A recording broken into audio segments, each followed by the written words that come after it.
And then you had a great piece this week about Trevor Lawrence, because amongst all the many reasons why Urban Meyer flamed out in such a spectacular faceplant fashion, Albert, from kicking his kicker to not taking the flight back from Cincinnati, and what he was doing in Ohio after not taking the flight back from Cincinnati, is that the one guy who was evaluated is the most surefire prospect coming into the NFL is leaving his first season in the NFL essentially, potentially not able to be evaluated, Albert.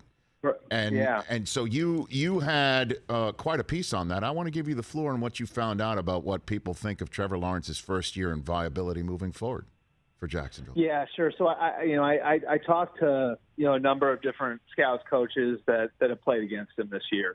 So these are guys that have actually looked at him and evaluated the tape. And there were obviously you're taking everything into account when you're doing that. So the first thing all these guys said is the situation around him wasn't good. Mm-hmm. They didn't do enough creatively to get the most out of him.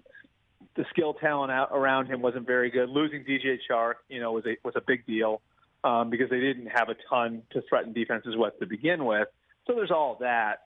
But there were also some things that I think, at least raised some concern. The first was the ability to process and how quickly he sees the field.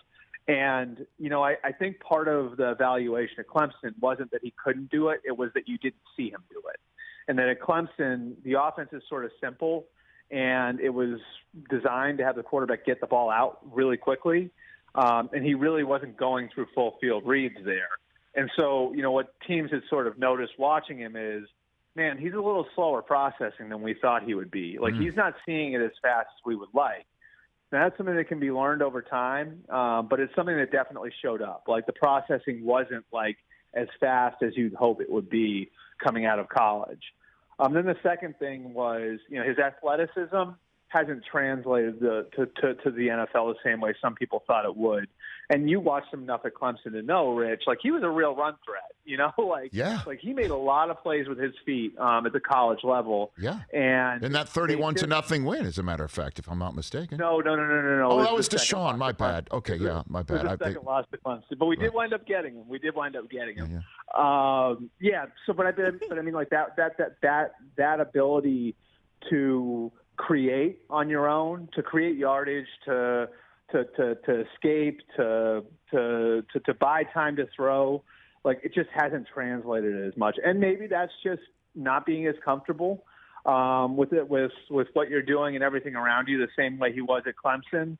Or maybe it's just it's everybody's bigger and faster and stronger around you, and it's a little harder to get away than it was. So I think if you add all of it up, Rich, is and look, I'm the first to say, I remember I talked to scouts about him for 2.5 years, and it was always this guy is the next, Peyton Manning, John Elway, Andrew Luck's in that category.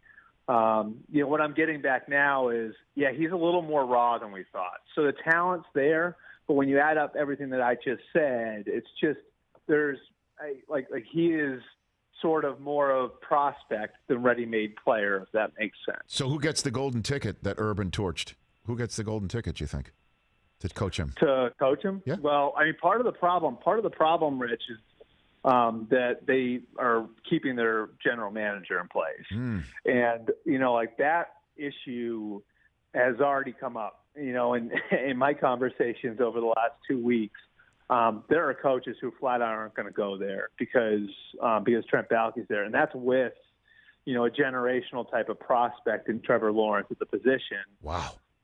And so that's part of the issue right now is they're kind of sorting through things, and it's there are coaches that just flat out aren't going to go there because of what happened with Trent in San Francisco, and because he has a certain reputation of, let's call it what it is. People think he stabbed a bunch of people in San Francisco in the back, and that it's already happened in Jacksonville some too. So, if they're going to hang on to Trent as the general manager, they're going to have to sort of overcome that with whoever they hire as their coach. Now, I will say this, one thing I have gotten back already is they do plan on making this a pretty extensive search, and that like last year, they're going to do the opposite of what they did last year, where last year we knew what they were doing from the start and they targeted one guy and they went and got him.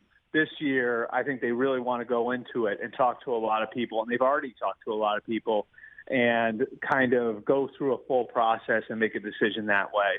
And, I mean, two of the names that you hear early on, and guys that have already talked to them are Jim Caldwell and Doug Peterson.